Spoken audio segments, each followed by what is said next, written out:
हमारी डिस्कशन कल हो रही थी रेलेवेंट कॉस्टिंग के कॉन्सेप्ट पे।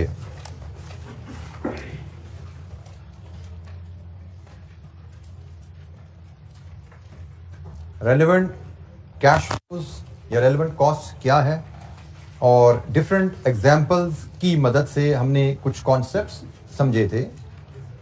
तो कोई सवाल, किसी टर्म पे आपको कोई एक्सप्लेनेशन चाहिए हो तो पूछिए।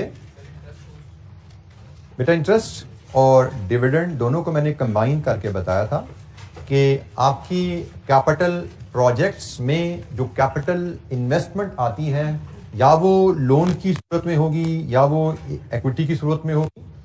लोन से आए, इक्विटी से आए, जो भी इन्वेस्टर आपको पैसा देगा उसको आपको रिटर्न देनी है। और रिटर्न टू इन्वेस्टर तो हमारी डिस्काउंटिंग में हम ऑलरेडी डिडक्ट कर रहे होते हैं। डिस्काउंटिंग में हम क्या करते हैं, रिटर्न तो डिडक्शन कर रहे हैं। तो जब डिस्काउंटिंग हमने कैश फ्लोज की कर देनी है तो फिर इंटरेस्ट को अलहदा से, डिविडेंड को अलहदा से कैश फ्लोज में डिडक्शन शो नहीं करनी हो, तो डुप्लीकेशन हो जाएगी ना। ऊपर इंटरेस्ट माइनस कर दो, ऊपर डिविडेंड माइनस कर दो, नीचे डिस्काउंटिंग भी कर दो लाके, तो डुप्लीकेशन हो जाएगी। ठीक है, तो इसलिए हमने कहा हम डिस्काउंटिंग करेंगे, कैश में इंटरेस्ट की पेमेंट शो नहीं करेंगे। कैश में ऊपर एट द कॉस्ट डिविडेंड की इंटरेस्ट की पेमेंट शो नहीं करेंगे हम। जी, एनी अदर क्वेश्चन, कोई और सवाल? अच्छा, जब हम थोड़ा सा टिपिकली यहां तक की बातें इसमें तो कैफ 6 रिलेटेड थी, अब ये थोड़ा सा हम typical Kaif cost and management accounting की रिवीजन की तरफ जाते हैं। हमें पहले मैं इसकी रेलेवेंस क्रिएट कर दूं, हमें पढ़ने की जरूरत क्यों है। जब हम कोई प्रोजेक्ट करने जाते हैं तो जैसे मैंने कल आपको कहा था कि हमें प्रोजेक्ट की कहानी सुनाई जाती है कि भाई ये प्रोजेक्ट करेंगे तो इस प्रोजेक्ट की वजह के लिए आपको कितनी मशीनरी लेनी पड़ेगी, कितनी बिल्डिंग बनानी पड़ेगी, और उसके लिए फिर कितनी कैपेसिटी का प्लांट, किस वैल्यू पे आप लोगे। देन फर्दर जब आप ये प्लांट ले लोगे फिर आप प्रोडक्शन स्टार्ट करेंगे। प्रोडक्शन के लिए आपको क्या मटेरियल कॉस्ट पड़ेगी पर यूनिट, क्या लेबर कॉस्ट पड़ेगी पर यूनिट, इसकी कहानी बताई जाती है ताकि आप रेवेन्यू माइनस कॉस्ट करके नेट कैश फ्लोज बना सकें। अब रेवेन्यू माइनस कॉस्ट करके नेट कैश फ्लोज बनाने हैं तो वहां पे हमने ख्याल रखना है कि हमने जो रेवेन्यू और कॉस्ट की जो वैल्यूज लेनी है वो रेलेवेंट कैश फ्लोज की लेनी है। तो वहां पे हमने चूंकि प्रोडक्ट बना के बेचनी है तो प्रोडक्ट बना के बेचने के लिए कॉस्ट पर यूनिट हमारी क्या होगी, उसके लिए हमें रेलेवेंट कॉस्ट का कॉन्सेप्ट आना चाहिए। इसी तरह हमने कॉस्ट बना के बेचनी है, उसके लिए हमारी लेबर कॉस्ट पर यूनिट क्या आएगी, उसके लिए हमें रेलेवेंट कॉस्ट का कॉन्सेप्ट आना चाहिए।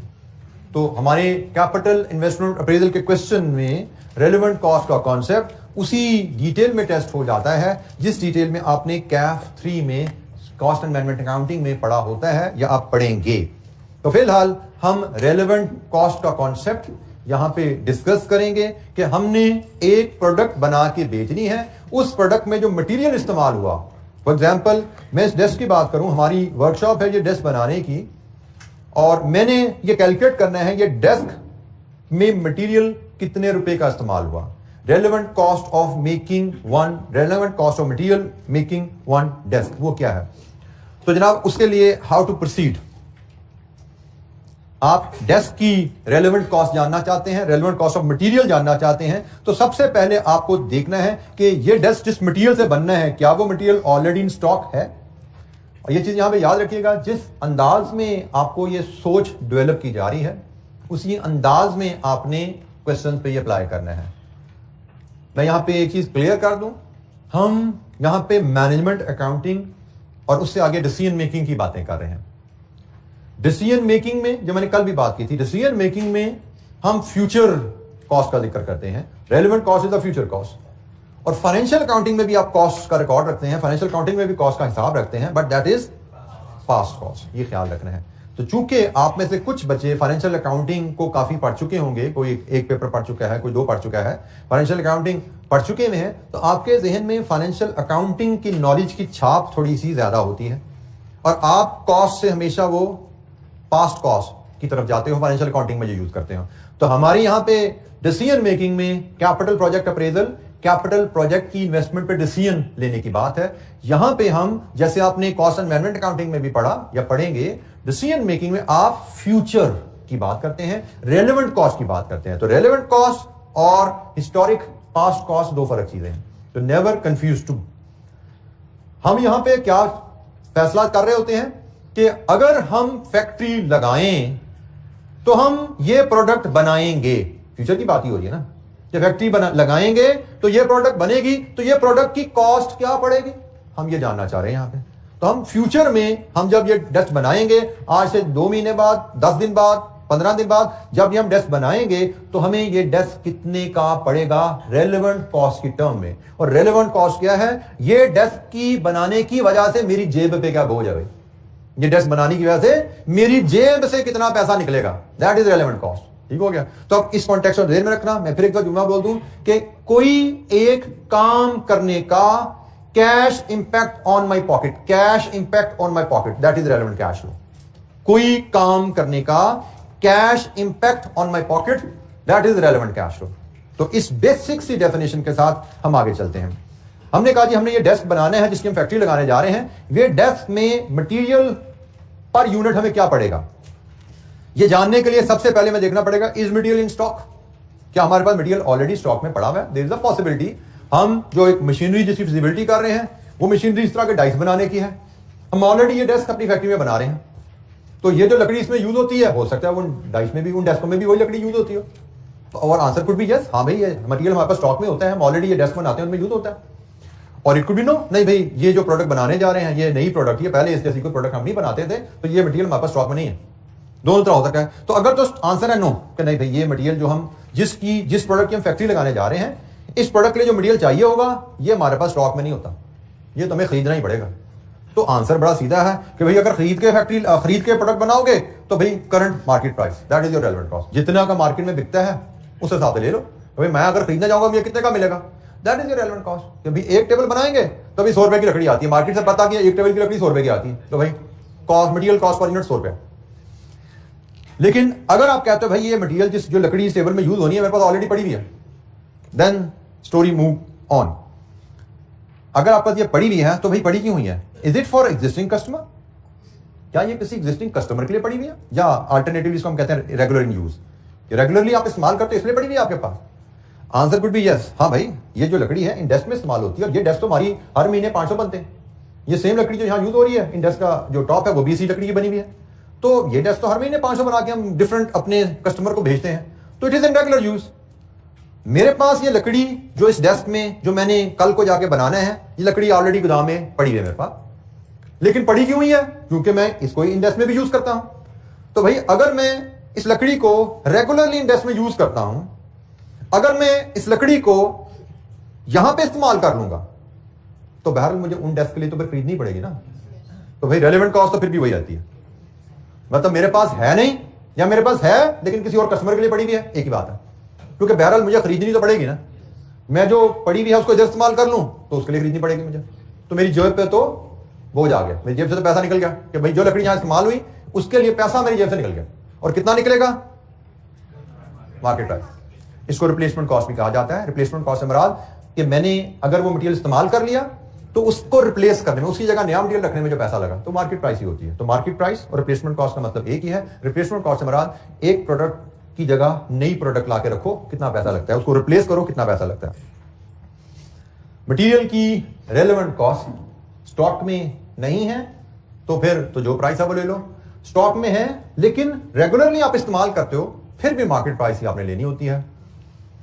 अच्छा जी, गेम थोड़ी बदलती है जब हम इधर को मुड़ते हैं कि नहीं स्टॉक में है लेकिन रेगुलर इस्तेमाल में नहीं है। अच्छा, रेगुलर इस्तेमाल में नहीं है, फिर कहानी क्या हो सकती है पॉसिबली कि शायद हमने माजी में किसी कस्टमर के ऑर्डर के लिए खरीदा था, एक ऑर्डर आया था 6 महीने पहले, उसके लिए हमने ये लकड़ी खरीदी थी, या वो ऑर्डर कैंसिल हो गया इसलिए बची रह गई, या हमने ज्यादा खरीद ली थी इसलिए बची रह गई, बट माजी में खरीदी थी बची पड़ी भी है, रेगुलर इस्तेमाल में नहीं है। ठीक हो गया। अगला सवाल, रेगुलर इस्तेमाल में तो नहीं है, अच्छा इसका कोई अल्टरनेटिव यूज है, कोई और काम है इसका, कोई और काम, फॉर एग्जाम्पल ये लकड़ी वहां पर पड़ी हुई है, हमने कहा जी ये लकड़ी है ब्लैक कलर की, हम वो डेस्क में इस्तेमाल करते हैं ग्रे कलर की, अल्टरनेटिव यूज कि भाई इसका कोई जुगाड़ लगा के कहीं और इसका इस्तेमाल कर सकते हो, कोई काम है इसका आपके पास। तो हमने कहा यार सोचा जा सकता है कि इसको हम पेंट करवा लें, 10 रुपये लगेंगे पर यूनिट पेंट होने में, तो वो डेस्क में यूज हो जाएगी, क्योंकि उस डेस्क में पेंटेड है शीट, इस टेस्ट में यहाँ पे हमने इसके लिए अनपेंटेड लेकर रखी थी, कि हम इसको बाद में पॉलिश करेंगे। तो अगर हम पेंट करवा लें, यूज हो सकती है, अल्टरनेटिव यूज है। अब जरा तवज्जो से सुनना, मेरे पास एक लकड़ी पड़ी हुई है जिसको मैं रेगुलरली इस्तेमाल नहीं कर रहा, लेकिन अगर मैं थोड़ा सा स्मार्टली सोचूं तो मैं इस लकड़ी पे पेंट कर लूंगा, पेंट कर लूं या करवा लूंगा, तो वो लकड़ी मेरी इंडस्ट्री में यूज हो जाएगी। तो पेंट करवाने के बाद वो लकड़ी मेरे किस काम की है? अल्टरनेटिव यूज आ गया ना मेरे लिए, अल्टरनेटिव यूज का आ गया। और जब मैं इस लकड़ी को अल्टरनेटिव यूज में डालूंगा, जब मैं इस लकड़ी को इस डेस्क की टॉप में इस्तेमाल करूंगा, तो मेरा फायदा क्या हुआ? मैंने उस डेस्क की टॉप नहीं खरीदी, ये फायदा हो गया। अगर मैं इस लकड़ी को इस्तेमाल नहीं कर रहा, उस डेस्क की टॉप मुझे खरीद के बनानी पड़ रही है, लकड़ी खरीद रहा हूं फिर डेस्क की टॉप बन रही है। लेकिन अगर मैं जो लकड़ी मेरे पास कई महीनों से बेकार पड़ी हुई है, इसको मैं रंग करवाता हूं, तो मुझे वो टॉप खरीदनी नहीं पड़ेगी। तो भाई अगर अल्टरनेटिव यूज है तो आप इसको डिफरेंट यूज में डाल के जो वैल्यू लेते हो, वैल्यू से मराद यहां पे होती है कॉस्ट सेविंग।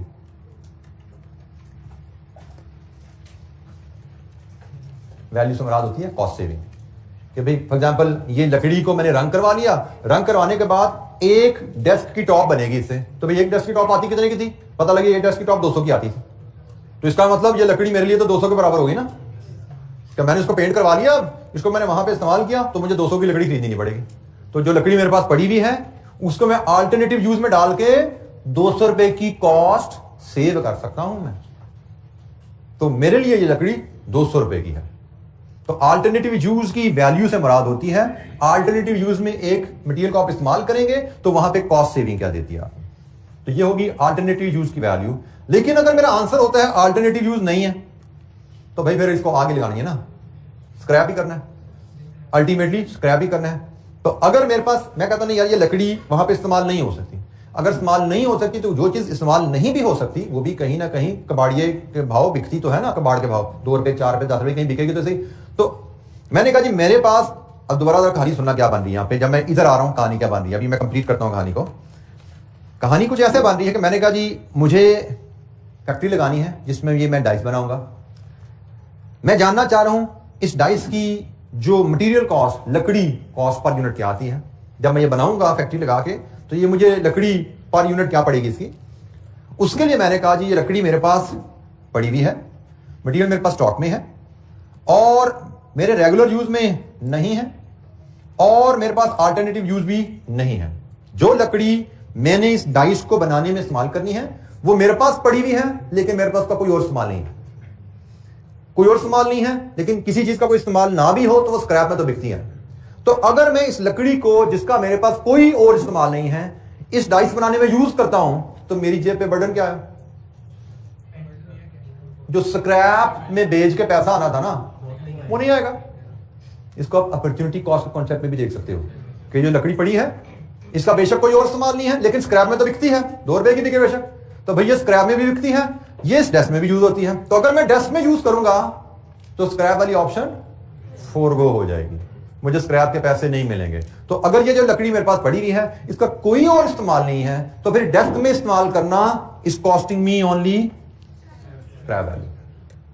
मतलब ये लकड़ी मैं 10 रुपए की बेच सकता हूं, अगर मैं इसको डेस्क में इस्तेमाल करूंगा तो 10 रुपए मुझे नहीं मिलेंगे। मेरी relevant cost of using this लकड़ी इन दिस डेस्क इज 10 रुपए। आई 100 की थी, 50 की थी, वो बिल्कुल रेलेवेंट, वो तो पास्ट है कि जी 6 महीने पहले ये 200 की खरीदी थी, तो भाई खरीदी थी, अब क्या करें, वो तो गुजर गया वक्त। अब किस काम की है ये अब की बात करो, फ्यूचर में से क्या फायदा उठा सकते हो उसकी बात करो, क्योंकि decision making is all about future, कि हम बड़ी हमारे पास है, फ्यूचर में से क्या फायदा उठा सकते हैं। या तो हम कहने करते हैं कहीं इस्तेमाल कर सकते हैं किसी जगह, तो भाई उसकी बात कर लेते हैं। इस्तेमाल नहीं कर सकते तो बेचोगे तो भाई कितने की बिकती है, स्क्रैप वैल्यू।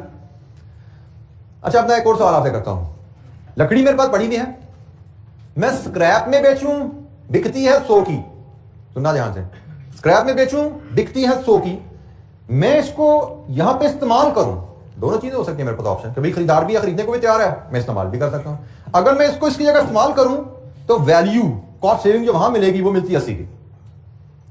उस डेस्क की लकड़ी आती है 80 की, उस डेस्क की लकड़ी आती है 80 की, मैं ये वाली लकड़ी उठा के उधर लगा दूं तो मेरी कितनी बचत होती, 80 की। मुझे 80 की लकड़ी नहीं खरीदनी पड़ी।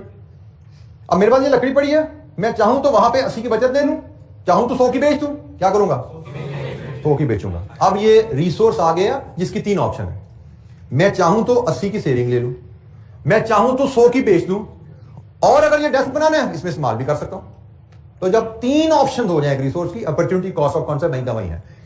हर रिसोर्स जिसकी एक से ज्यादा यूज की ऑप्शन है, जब आप एक से ज्यादा ऑप्शन में से एक को चूज करोगे बाकी सारी फोरगो हो जाएंगी। अपॉर्चुनिटी कॉस्ट होती है हाईएस्ट वैल्यू फोरगो। जैसे मैंने कहा मैंने ये डेस्क बनाना है तो 80 भी फोरगो हो गया, 100 भी फोरगो हो गया। रेलेवेंट कॉस्ट होगी higher of the cost saving और स्क्रैप वैल्यू।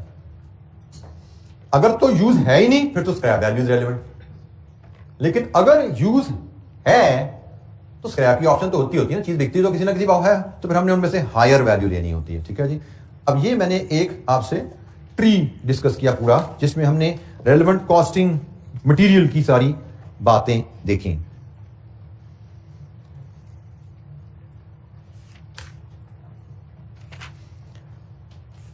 जी, हम करते क्या है कि अब हम एक इलस्ट्रेशन हमारे पास है, उस इलस्ट्रेशन में वैसे तो मटेरियल भी है, लेबर की भी बातें होनी है, लेकिन हम उसमें सिर्फ मटेरियल का कंपोनेंट को इस डिस्कशन के बाद सिर्फ मटेरियल के कंपोनेंट को हल करते हैं। ठीक है। इलस्ट्रेशन 12 हमारे पास है जी। इलस्ट्रेशन आप 12 पे आएंगे, ये पेज नंबर 11 पे आ रही है।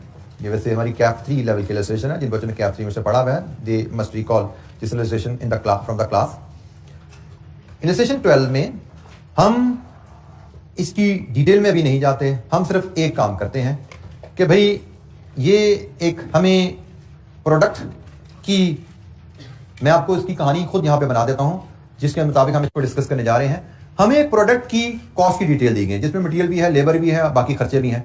हम सिर्फ मटेरियल की कॉस्ट को डिस्कस कर रहे हैं जी। हमें एक प्रोडक्ट की मटेरियल की कॉस्ट की कहानी दी गई है। कहानी क्या है कि मिस्टर कैसर ने एक प्रोडक्ट की कॉस्ट इंफॉर्मेशन बनाई है कि भाई मैं अगर ये प्रोडक्ट बनाऊंगा तो इस पर मेरा खर्चा क्या आएगा। मिस्टर कैसर ने अपने हिसाब से प्रोडक्ट की कॉस्ट की इंफॉर्मेशन, ए में मटेरियल ए कितना लगेगा, मटेरियल बी कितना लगेगा, मटेरियल सी कितना लगेगा, मटेरियल डी कितना लगेगा, मिस्टर कैसर ने अपने हिसाब से प्रोडक्ट कॉस्ट की इंफॉर्मेशन बनाई, ए बी सी डी की उसने इंफॉर्मेशन डाली। हमसे इस क्वेश्चन में जो रिक्वायरमेंट है कि भाई मिस्टर कैसर ने जो भी किया, आप बताओ रेलेवेंट कॉस्ट क्या बनती है ए की, बी की, सी की, डी की। आपने relevant cost of the product बनानी है। मिस्टर कैसर ने तो शायद कॉस्ट ऑफ द प्रोडक्ट बनाई है, तो आपने relevant cost of the product बनानी है। तो cost of the product, relevant cost of the product में फर्क है। तो मिस्टर कैसर ने कॉस्ट ऑफ द प्रोडक्ट पता नहीं किन असूलों के तहत बना दी है, हमसे कहा जा रहा है इसकी रेलेवेंट कॉस्ट बनाइए। तो जनाब रेलेवेंट कॉस्ट बनाने के लिए हमें ये नोट दिए गए हैं। हमें हर मटेरियल की एक कहानी बताई गई है, मटेरियल ए की, बी की, सी की, डी की। हमने जो कॉस्ट इंफॉर्मेशन मिस्टर कैसर की अवेलेबल है उसको देखेंगे और यहां से कहानी पढ़ के देखेंगे कि भाई वो रेलेवेंट ठीक है कैलकुलेशन मिस्टर कैसर की, या हमारे हिसाब से कुछ और बनती है। तो मैं सबसे पहले 1 बाय 1 हम शुरू करेंगे डिस्कशन। हम इस तरह करते हैं कि मैं यहां पे जनाब लाता हूं इलस्ट्रेशन 12 और उसमें मटेरियल कॉस्ट की डिस्कशन। ठीक है, इलस्ट्रेशन 12 में मटेरियल कॉस्ट की डिस्कशन। और मटेरियल कॉस्ट में मैं 1 बाय 1 सबसे पहले मैं मटेरियल ए की बात करता हूं, जो हमें गिवन कॉस्ट है। पहले मैं वो आपके सामने लाता हूं। मटेरियल ए की गिवन कॉस्ट आपको है जी 3000 kg इंटू ₹15 45,000। यह आपको गिवन कॉस्ट है। आपको बताया गया है कि आपको वो प्रोडक्ट बनाने के लिए 3000 kg मटेरियल चाहिए और मिस्टर कैसर के मुताबिक 15 रुपए पर केजी के हिसाब से प्रोडक्ट में मटेरियल ए 45,000 का लगेगा। हमने देखना है कि ये तो गिवन कॉस्ट है, हमारे हिसाब से relevant cost of material A क्या बनती है। हमने हर मटेरियल को 1 बाय 1 ऐसे डिस्कस करना है। ठीक हो गया जी। तो इसके लिए हमें मटेरियल ए की कहानी पढ़नी पड़ेगी। हमने 3000 की हमारी रिक्वायरमेंट है, केजी ये पता लग गया। मिस्टर कैसर ने 15 रुपए पर केजी लगाया, ये भी देख लिया। लेकिन हमारे हिसाब से क्या ये रेलेवेंट कॉस्ट की कैलकुलेशन ठीक है या नहीं, उसके लिए हम मटेरियल ए की कहानी पढ़ेंगे। तो जनाब कहानी पढ़ते हैं और फिर हम ट्री की मदद से, जो हमने डायग्राम बनी थी उसकी मदद से रेलेवेंट कॉस्ट कैलकुलेट करेंगे। 1500 kg of this material is in stock at a cost of 10 rupees. मतलब हमने 1500 kg जो हमारे पास स्टॉक में पड़ा हुआ है वो हमने खरीदा था 10 रुपए पर केजी के हिसाब से। Kaiser has no alternative use for this material and intends selling it for 5 rupees per KG. However, if he sells any, he would have to pay a fixed sum of ₹1000 to cover delivery cost. The current purchase price is ₹20 पर KG. अच्छा जी, ये material A की कहानी आ गई। अब हमारी requirement क्या है कि भाई आपको प्रोडक्ट बनाने के लिए 3000 केजी मटेरियल ए चाहिए। 3000 केजी मटेरियल ए की रेलेवेंट कॉस्ट बताओ, यही है ना हमारी रिक्वायरमेंट। तो हमारा सवाल शुरू होगा यहां से, is material in stock? Partially yes, partially no. हमें कितना चाहिए? 3000। 1500 स्टॉक में है, 1500 स्टॉक में नहीं है, तो हमें इन दोनों की कॉस्ट अलग अलग देखनी पड़ेगी ना। तो जो तो स्टॉक में नहीं है उसकी कॉस्ट होती है करंट मार्केट प्राइस, जो कि है ₹20। ठीक है जी, तो हम इसकी अब वर्किंग शुरू करते हैं। हमने कहा जी जो तो स्टॉक में नहीं है, मटेरियल ए की कहानी कर रहे हैं, स्टॉक में नहीं है वो है जी 1500 केजी, और इसकी रेलेवेंट कॉस्ट होगी 20। कितने का बनाइए? 30,000 का। अब जो इन स्टॉक है उसकी बात करनी पड़ेगी, वो भी है 1500 केजी। जो इन स्टॉक है वो है 1500 केजी। यहां तक क्लियर है जी चीज? हमने कहा जी जो स्टॉक में है, दोबारा डायग्राम पे आ जाओ। अगला सवाल, is it for existing customer in regular use? No. Does it have an alternative use? No. ने क्लियरली बताया मटेरियल का कोई अल्टरनेटिव यूज नहीं है।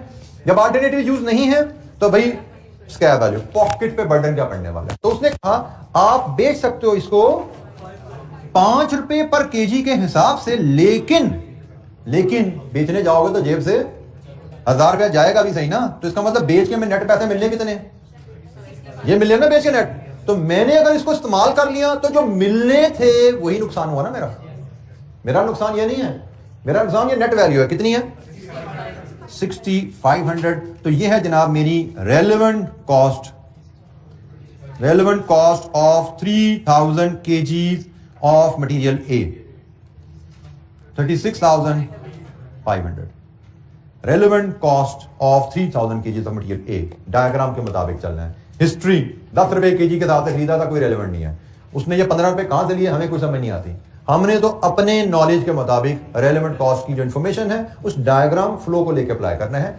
जब भी आपके सामने सवाल, अच्छा ये ध्यान में रखिएगा, चूंकि ये प्राइमरली टॉपिक कैप 3 का है, कॉस्ट एंड मैनेजमेंट अकाउंटिंग का है, हमें इस पे पास्ट पेपर बेस्ड क्वेश्चन बड़े कम मिलने वाले हैं जिसमें इतनी डिटेल में रेलेवेंट कॉस्टिंग का कॉन्सेप्ट टेस्ट होगा। तो बट आई विल एडवाइज कि जब भी आप ये चैप्टर रिवाइज किया करें, इस इलस्ट्रेशन पे आ करें, ये डायग्राम को देखा कीजिए, ये इलस्ट्रेशन दोबारा परफॉर्म किया करें इसी तरह सोच के, ताकि डायग्राम आपके दिमाग में नक्श हो जाए। हमें शायद जो मुझे याद पड़ता है इस तरह का कंप्रीहेंसिव क्वेश्चन सिर्फ एक ही आया हुआ है, पास्ट में एक ही आया हुआ है। वो हम करेंगे आगे चल के इंशाअल्लाह towards the end of the इस चैप्टर के एंड पे, लेकिन हमें ज्यादा क्वेश्चन पास में नहीं मिलने वाले। तो ये जो 2 इलस्ट्रेशन में आपसे क्लास में डिस्कस कर रहा हूं, ये बड़ी कंप्रीहेंसिव इलस्ट्रेशन है। ये आप इन इलस्ट्रेशन को 15 दिन 20 दिन बाद रिवाइज कर लिया करोगे तो आपका सारा कॉन्सेप्ट क्लियर हो जाएगा, क्योंकि पास पेपर में प्रैक्टिस आपको कम मिलनी है इस एरिया पे, और आने की प्रोबेबिलिटी बहरहाल रहेगी रेलेवेंट कॉस्टिंग का कॉन्सेप्ट, क्योंकि पास्ट में हमारे सिलेबस का हिस्सा तो है रेलेवेंट कॉस्टिंग। अब ये एग्जामिनर पे है वो कितनी डेप्थ में इसको डिटेल में टेस्ट करता है। अच्छा जी एनी क्वेश्चन? मटेरियल ए की रेलेवेंट कॉस्ट। अच्छा जी, अब हम मटेरियल बी की कहानी की तरफ चलते हैं। ये हमारा आंसर कंप्लीट हो गया जी एक। अब हम मटेरियल बी की कहानी देखते हैं जी। उसकी गिवन जो डिटेल है हमारे पास, मटेरियल बी की जो मिस्टर कैसर ने कैलकुलेट किया जी 1500 केजी और 25 रुपीज के हिसाब से मिस्टर कैसर ने 37,500 इसकी कॉस्ट कैलकुलेट की हुई है। ठीक है जी, तो अब हम इसका एनालिसिस करते हैं कि हमारे हिसाब से क्या बनती है। तो ये मिस्टर कैसर की वर्किंग है, हमारे हिसाब से क्या बनती है उसके लिए हमें इसका नोट पढ़ना पड़ेगा। ये जी नोट आ गया। There is plenty of this material is in stock at a cost of 25 के हिसाब से खरीदा गया है, स्टॉक में बेताशा पड़ा हुआ है। Current purchase price has fallen to 22, अब 22 का मिलता है मार्केट में। The material is constantly used by Kaiser in his business, regular use होता है बिजनेस में। तो जनाब हम टी पे आते हैं। Is material in stock? Yes. Is it in regular use? Yes. Relevant cost? Current market price जो कि है 22। तो जनाब हमारे हिसाब से जो relevant cost of 1500 KG of material B वो है 22 रुपए के हिसाब से। कितनी? 33,000। हमारे पास पड़ा हुआ स्टॉक में, हमने 25 पे खरीदा है, that is pass, that is not relevant. Relevant क्या है? डायग्राम में जाके देखो। मतलब 25 रुपए फाइनेंशियल अकाउंटिंग में यकीनन 25 रुपए की कॉस्ट आनी है, वो फाइनेंशियल अकाउंटिंग है। कोई खरीदा है, सप्लायर को पेमेंट किया, तो 25 रुपए भी रिकॉर्ड करेंगे आप। लेकिन this is not financial accounting, this is relevant costing. तो वो डायग्राम से ही पता लगेगा। तो मैं बार बार आपको याद दिलाऊंगा कि आपके जहन में ये ख्याल आया करेगा कि मैं इसको जो लिखी हुई 25 रुपए उठा लूंगा, तो हमेशा आपने अपने आप को फोर्स करके शुरू में ले जाना, नहीं भाई डायग्राम पे जाओ, डायग्राम से देखो क्या निकलता है। तो अगर डायग्राम से जो निकलता है उसको लेके हम आगे चलेंगे, ये जहन में रखना। क्योंकि आपका जहन अभी, जिन बच्चों के ज्यादा आपने फाइनेंशियल अकाउंटिंग पढ़ी है, तो आपका जहन अभी सोचता फाइनेंशियल अकाउंटिंग की तरफ पे है। तो इस डिसीजन मेकिंग की तरफ पे सोचने का चैलेंज अक्सर बच्चों के जहन में रहेगा। जिन्होंने कॉस्ट अकाउंटिंग पढ़ी हुई है वो जल्दी एडजस्ट हो जाएंगे इस पे। जिन्होंने कॉस्ट अकाउंटिंग में भी अभी डिसीजन मेकिंग नहीं पढ़ी हुई, तो उनको थोड़ा सा हमें बार बार ये जहन में लाना है कि भाई डायग्राम, डायग्राम असूल सामने रख के उसके साथ से चला करो। आहिस्ता 2 4 5 बार देखोगे, उस डायग्राम को याद हो जाएगी आपको। चलना उस डायग्राम के मुताबिक ही आपने, डायग्राम के अलावा हमने काम नहीं करना। अच्छा जी, फिर बारी आई सी की। गिवन कॉस्ट सी की क्या है? सी की गिवन कॉस्ट हमें है जी 1000 kg इंटू ₹50, ये बना जी 50,000। ये हमें गिवन कॉस्ट है। तो अब हम इसकी भी रेलेवेंट कॉस्ट के लिए इसका नोट पढ़ते हैं, सी का note. Total amount in stock of 1000 kg was bought, 1000 kg stock में पड़ा हुआ है, was bought for 30,000 some time ago for another one of contract that never happened. 1000 kg खरीदा था 30,000 का कॉन्ट्रैक्ट के लिए, जो हुआ ही नहीं, तो मटेरियल पड़ा रह गया। Kaiser is considering selling it for 12,000 in total, or selling it or using it as a substitute for another material constantly used in normal production. If used in the latter manner, अगर as a substitute इस्तेमाल करेंगे तो क्या होगा? It would save 20,000 of the other material. Current purchase price is 50. तो कैसर ने basically क्या किया? उसने करंट परचेज प्राइस यूज कर लिया अपनी कॉस्टिंग में। ठीक है ना, 1000 kg into 50 कर दिया। तो हमने कहा जी नहीं जी ऐसे नहीं होना, चूंकि मटेरियल इन स्टॉक है, let's follow the diagram. Material is in stock, does it have an regular use? No. Does it have an alternative use? Yes. इसका मतलब कॉस्ट सेविंग और स्क्रैप वैल्यू में से जो हायर है, तो स्क्रैप वैल्यू 12,000 है, कॉस्ट सेविंग 20,000 है, तो रेलेवेंट क्या हुआ? 20,000 रेलेवेंट कॉस्ट। 50 रुपए पर केजी बिल्कुल रेलेवेंट नहीं है। ठीक है जी, तो डायग्राम को फॉलो किया। 50 हमने कहा जी 20,000 पर 20,000 टोटल कॉस्ट, जो टोटल कॉस्ट रेलेवेंट बनती है दैट इज 20,000। हम इसका प्रिंसिपल लिखते हैं, relevant cost of 1000 kg of material C is higher of ₹12,000 और ₹20,000।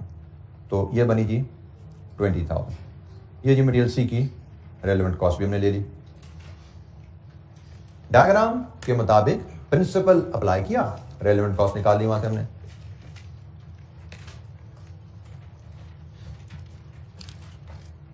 एनी क्वेश्चन, कोई सवाल जी? लास्ट मटेरियल डी, 4 मटेरियल है यहां पे।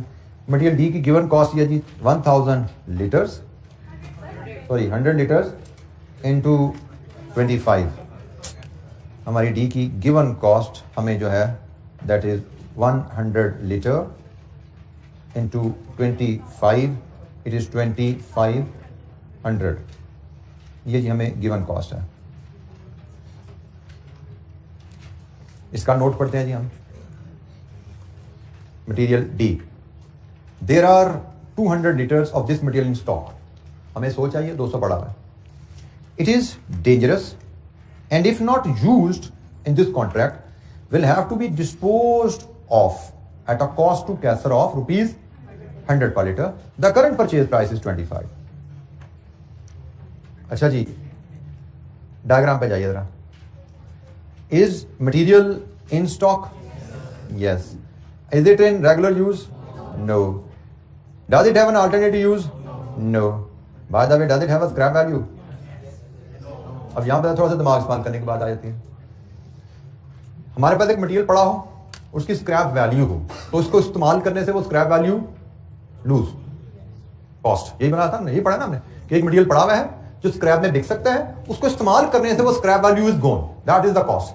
लेकिन ये केस थोड़ा सा डिफरेंट हो गया, मटेरियल पड़ा हुआ है बट वो बिक नहीं सकता, उसको उल्टा डिस्पोज ऑफ करने का खर्चा लगेगा, मतलब उसको किसी को देने में पैसे आने नहीं है, जाने हैं, पैसे जाने हैं। तो अगर मैं उसको इस्तेमाल करूंगा तो सेविंग है, तो यहां पे रेलेवेंट कॉस्ट नहीं है, यहां पे सेविंग है। मटेरियल डी को इस्तेमाल करने से मुझे नुकसान नहीं होगा, मटेरियल डी को इस्तेमाल करने से फायदा है, तो फायदा कह लो या नेगेटिव कॉस्ट कह लो, कॉस्ट में कमी कह लो। तो हमारी कॉस्ट में कमी आएगी, स्क्रैप वैल्यू नहीं, यहां पे कॉस्ट में कमी है। और रेलेवेंट कॉस्ट आपकी जो बनेगी आपकी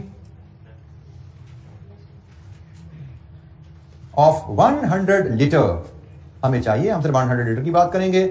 relevant cost is at the rate of ₹100, कितनी बनती है जी 10,000 एंड दिस इज नेगेटिव, और मैं इसको यहां पे एलैबोरेट कर दूंगा साथ सेविंग, ये सेविंग है मेरी, बाकी कॉस्ट है, ये हमारी सेविंग है।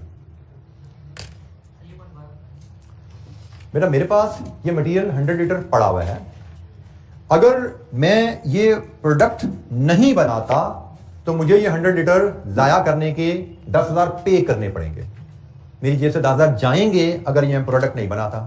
प्रोडक्ट बनाने की वजह से मेरी जेब पे कैश इंपैक्ट क्या है कि ये 10,000 का आउटफ्लो कॉस्ट सेव हो जाएगी।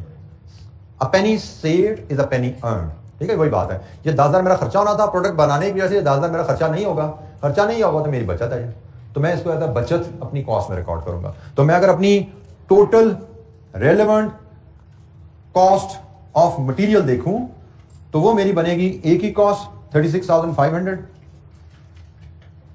बी की कॉस्ट 33,000, सी की कॉस्ट 20,000 और डी की कॉस्ट -10,000। लीजिए जी रेलेवेंट कॉस्ट ऑफ मटेरियल 70,500, ये है जी relevant cost of material for the product. मैं जिस प्रोडक्ट की कॉस्टिंग कर रहा हूं उसकी रेलेवेंट कॉस्ट 79,500 बनती है। और अगर आप करना चाहें कंपैरिजन इसको मिस्टर कैसर की वर्किंग से, तो मिस्टर वर्सेस कैसर्स वर्किंग, तो कैसर वर्किंग के मुताबिक 45,000 प्लस 37,500 प्लस 50,000 प्लस 2,500 कितनी बनती है जी 135,000। तो नाउ यू सी कि अगर आपको कॉस्टिंग के प्रिंसिपल नहीं पता तो how wrongly you will price your product, अपनी प्रोडक्ट कितनी रॉन्गली प्राइस कर दोगे और कारोबार में कितनी बुरी तरह नाकाम हो जाओगे आप। अगर आपकी प्रोडक्ट राइटली प्राइस नहीं है तो customer will not buy it. आपको प्रोडक्ट राइट कॉस्टिंग करोगे तो राइट प्राइस कर पाओगे। आपके पास कस्टमर आता है कि मुझे ये प्रोडक्ट बना के दो, अगर आप कॉस्ट ठीक नहीं डिटरमिन करते तो आप प्राइस कैसे सही दे पाओगे। तो ये यहां पे हमने relevant cost of material calculate करना उस पर बात की जी। एनी क्वेश्चन, कोई सवाल? डायग्राम हमने देखी और एक 4 मटेरियल के ऊपर उस डायग्राम की डिफरेंट ब्रांचेस को हमने अप्लाई किया, रेलेवेंट कॉस्ट ऑफ मटेरियल और उसके कॉन्सेप्ट की एप्लीकेशन। कोई सवाल?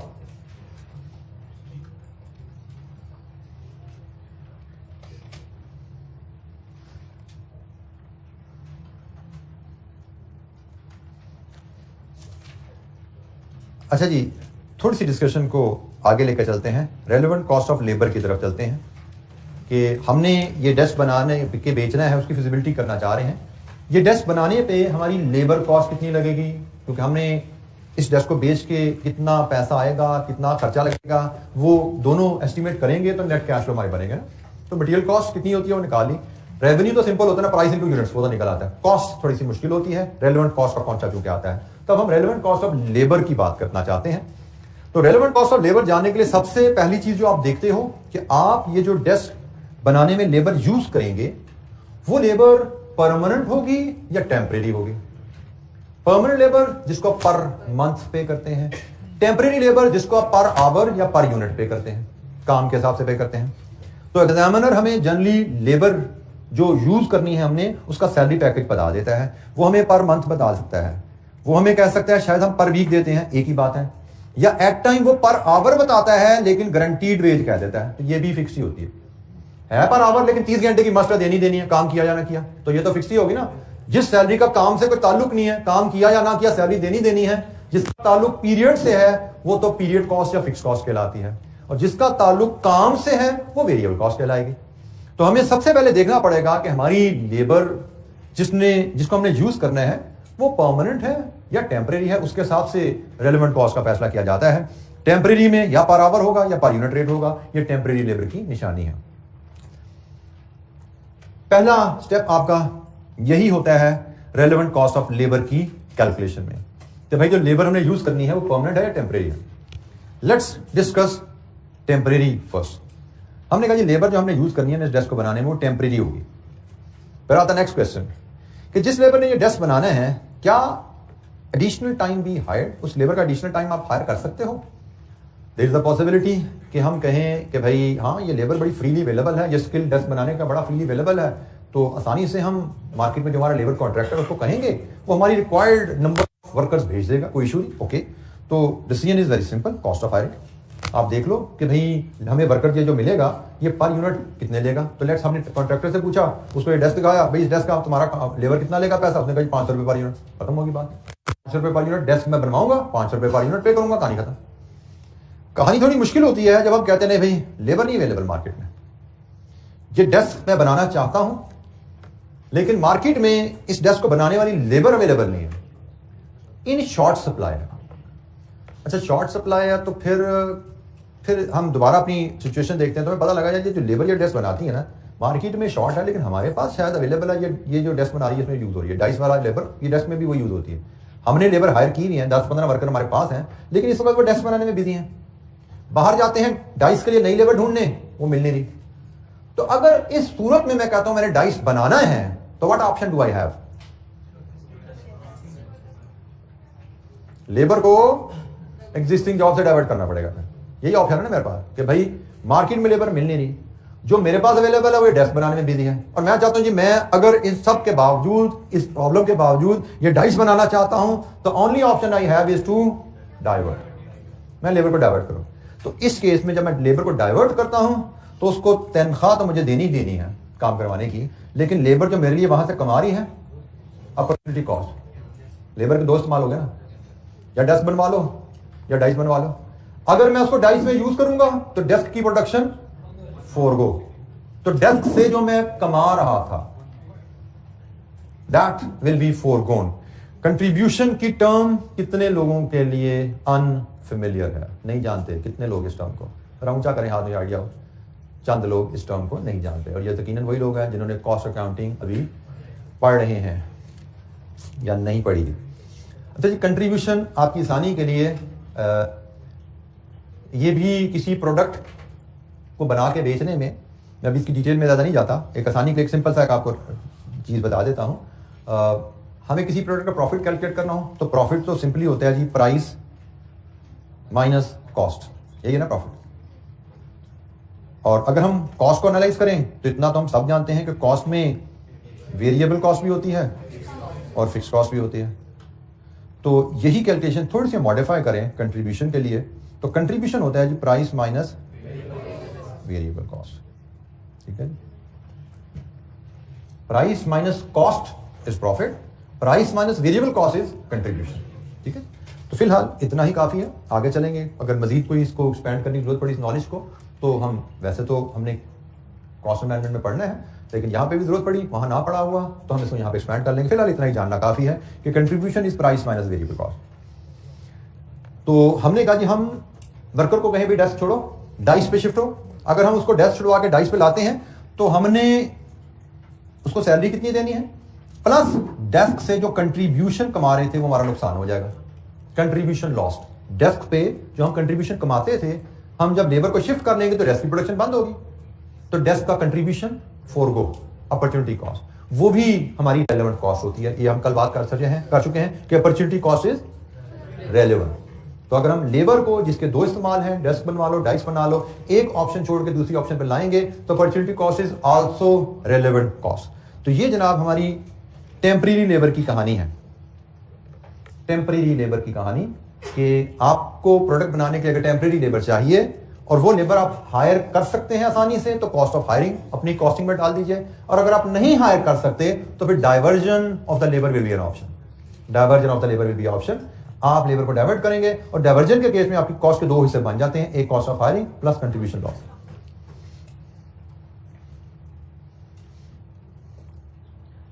परमानेंट लेबर की कहानी पढ़ते हैं कि जिस लेबर ने ये डाइस बनाना है वो परमानेंट है।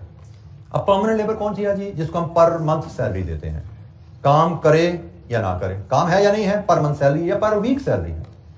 जनरली हर परमानेंट लेबर के साथ सैलरी के साथ साथ टाइम एग्री होता है कि आपका टाइम 9 to 5 है, 6 days a वीक है, ऐसा ही है ना, विदाउट टाइम तो नहीं होता।